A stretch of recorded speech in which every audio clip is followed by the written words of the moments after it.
Come on.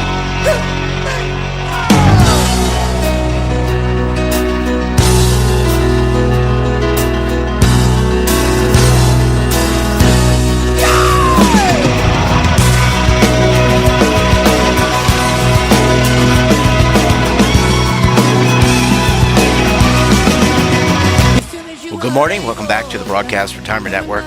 I'm Jeff Snyder. This is BRN Sunday for Sunday, August 13th, 2023. We've got another great show for you this week, so sit back, relax, enjoy this episode of BRN Sunday. Waiting here for you to take and drink of.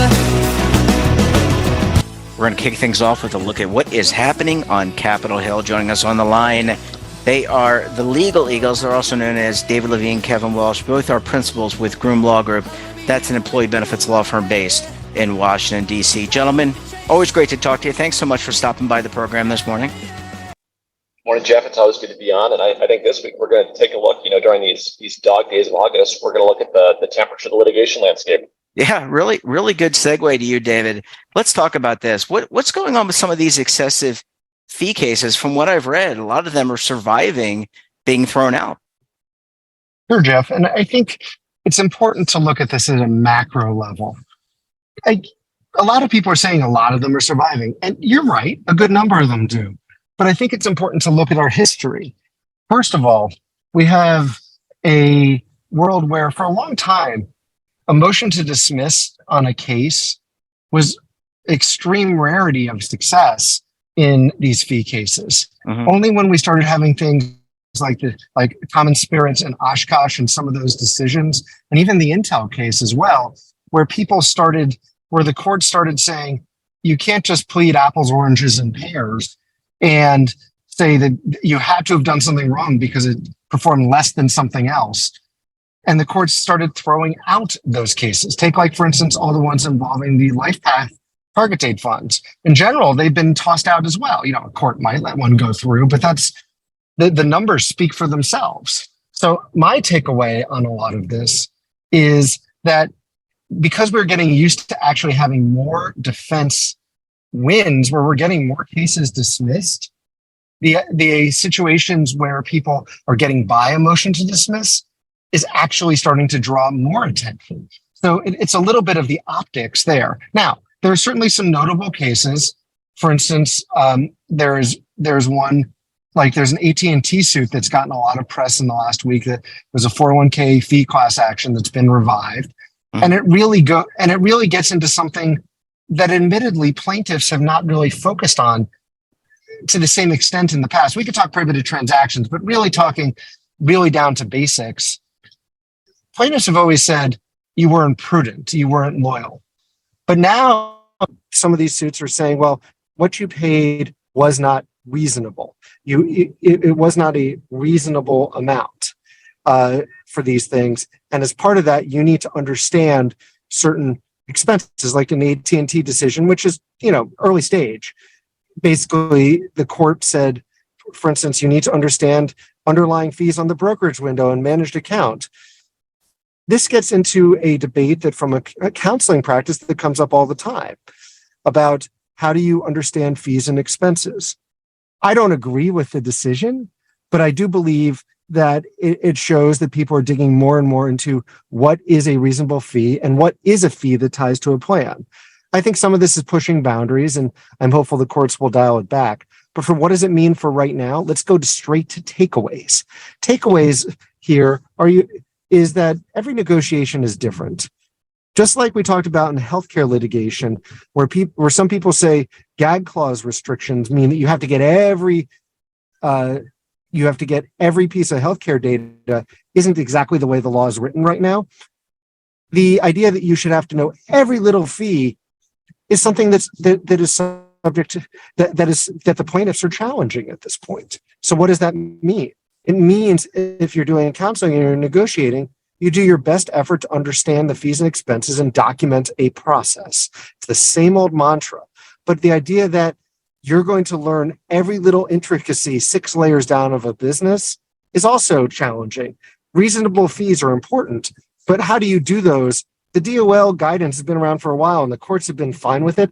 I would argue that maybe some of these decisions maybe don't align with where we think things are going, where things have been, and arguably they should be. But we'll have to find out. Yeah. And Kevin, I want to pitch it to you, just kind of building off David's comments about reasonableness. I've been a consultant, I've been an advisor. Sometimes what's reasonable to me is maybe different to you, maybe different to David, maybe different to the plan sponsor. But what I do know, Kevin, is that a documented process is always the best way to go to tell people how you arrived at a certain decision. But I want to get your input on what David said. Yeah, I mean, David basically left us speechless there. I don't have a ton to add, but when we think about reasonableness of fees, it is an area where folks are frequently second guessed. So being able to show that you had a prudent process can be a vital tool when the litigators show up. Yeah, a really good point, gentlemen. David, I just want to throw it back to you for one last question. We continue to see the evolution of these cases. You mentioned the AT&T case. You've mentioned some other cases. We continue to see a debate about information. Have you, from your perspective and Kevin's perspective, seen a continued evolution of these cases to bring in other elements of the retirement system in order to litigate? Yes, I think you have. Clearly, there has been the focus, I'll call it, on ancillary activities and pieces in the retirement system. Notably, when you look at things like the discussion of, well, for instance, managed accounts, they really haven't, they get named, but they have not really been central here. But you are seeing things like brokerage windows. You are seeing things like use of data and other ancillary services. So I think that's a trend we will continue to see. Do I think that these are the best claims? Do they relate to a plan? That's a whole separate discussion for another day that I think the defense side of us would all say, no, there's a certain limit here. But at the same time, the plaintiffs keep pushing that way. And I think that we will continue to see that, as we see in a lot of the cases that are filed almost every week. Yeah, it's almost like you have to react oftentimes to what is being thrown at you. And I think it must be difficult as a judge. We can talk about that in a later episode. Gentlemen, we're going to have to leave it there. Always great to talk to you. Thanks so much for popping by the program, and we look forward to having you back again next week. Thanks for having us on, Jeff, and thank you, listeners. Thank you so much, Jeff. Bye-bye, guys.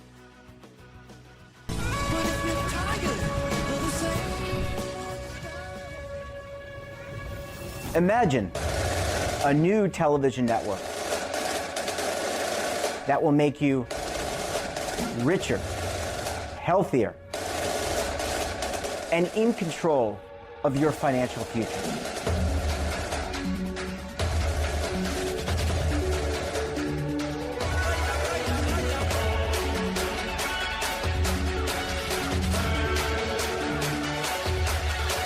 This network is for the policewoman in Nashville, Tennessee, the baker in Dubuque, Iowa, the teacher in Lexington, Kentucky.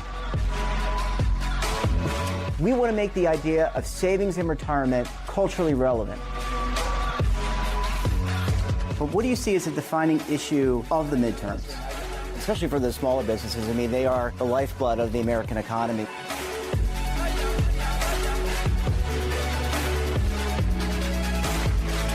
Featuring exclusive interviews, current affairs, and docuseries.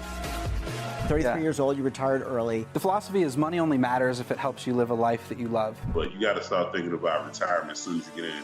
The Broadcast Retirement Network will drive very high engagement with premium partnerships.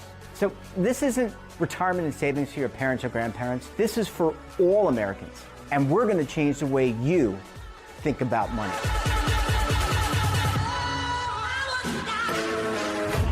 Welcome to the next frontier of retirement and savings. This is BRN, the Broadcast Retirement Network.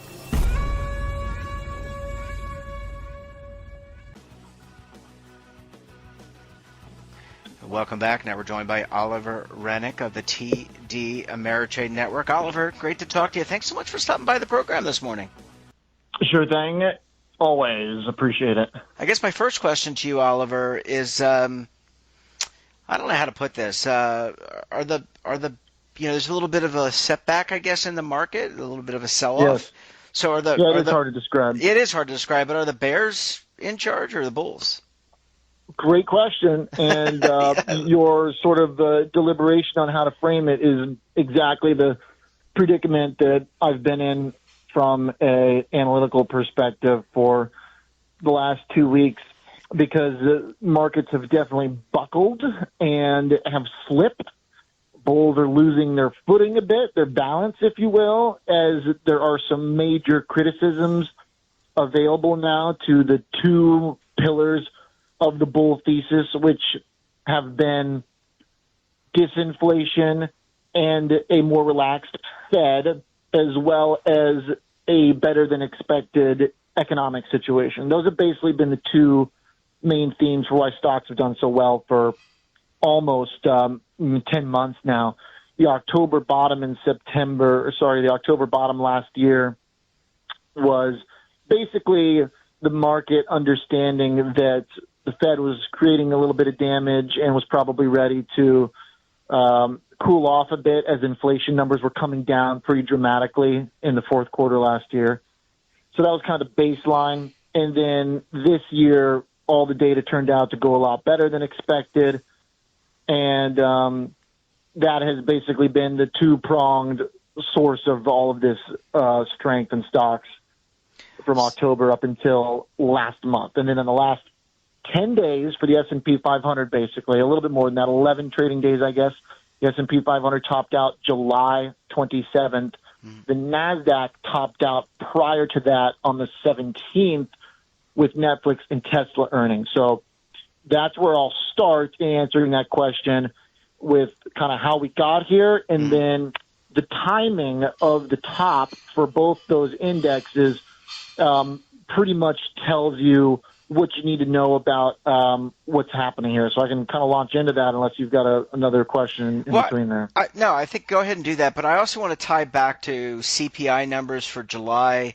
What's going on with inflation, how that is tying back to what you're describing. Because we've seen a lot of inflation in terms of food, gasoline, energy, etc. Little has ebbed a little bit. Maybe some places it hasn't. Meaning, maybe food hasn't come back in certain places. But what does that all mean? How does that all get baked into the market? Because what we're talking about is I have a bearish feeling now this week. I didn't the week before. So I don't know. Maybe I'm just off. No, you're not imagining things. No, you're not. Since July 27th, the market has been trending lower. So it's not crashing. It's not, a bear market by any means. But just from a technical trend definition, lower highs, lower lows since July 27th. That's why you're feeling the way you are. So now to answer the question about inflation, because it really does help to just think about it visually on the calendar, the way this happened.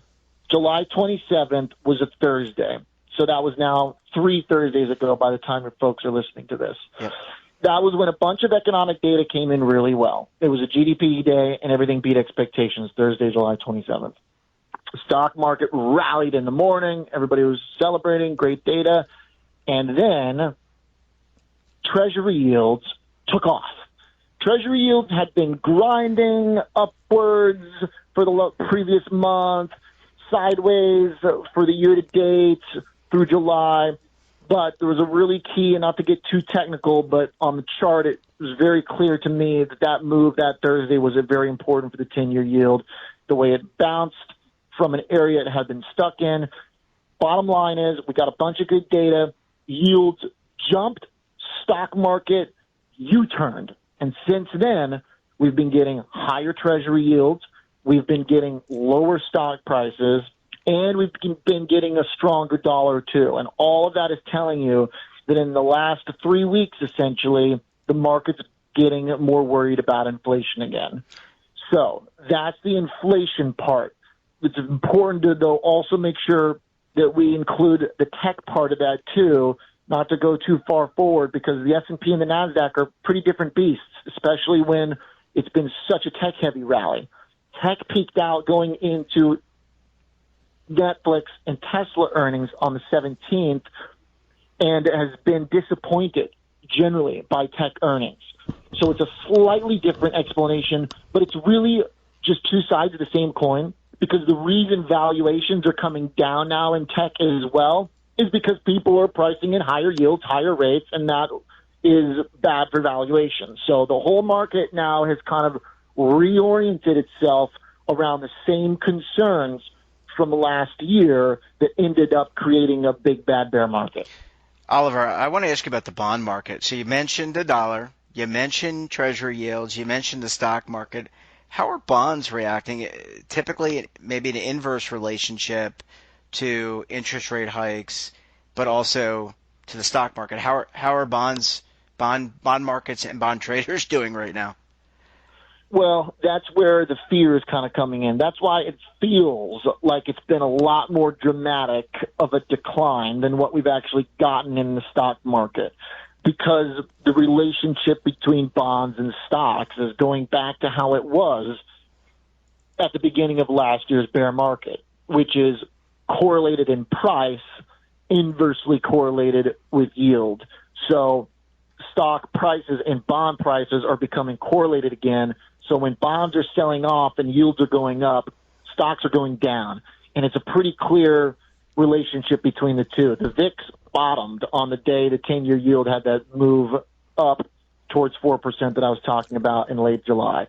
So stocks and bonds now are trading correlated in price, inverse to yield. So the yield goes up, stocks go down. As far as corporate bonds go, there has not been a big sell-off or anything in the world of corporate bonds that would suggest some major economic risk. And that's really important, too, because the way bonds are selling off is actually different than what people had expected. The long end of the bond yield curve is rising faster than the short end, and that's happening because growth expectations are getting ratcheted upwards. Just this past week, Atlanta Fed GDP expectations moved up to 4%. Okay, so even if that's a hot estimate, it still is a lot of growth. So that's important to realize, is that this is happening generally for a good reason, because we're getting these expectations ratcheted up for the economy, but it also means inflation expectations are rising too, and that's not great when stocks have been pricing in pretty great stuff after a monster rally since October. Well, Oliver, always breaking it down for us. It's Oliver Rennick on the TD Ameritrade Network. Definitely check him out each day, twice a day. Oliver, great to talk to you. Thanks so much for joining us, and we look forward to having you back again on the program next week. Thank you very much, Jeff. Bye-bye. And that wraps up this episode of BRN Sunday. Have a topic of interest, someone you think we should talk to, drop us a line. And don't forget, for all the latest curated news and lifestyle, wellness, finance, tech, so much more, all in one place, check out today's edition of our daily newsletter, The Morning Pulse. Want to search our archives, check out our latest content, and visit our website. We're back again tomorrow for another edition of BRN AM. Until then, I'm Jeff Snyder. Stay safe, keep on saving, and don't forget, roll with the changes.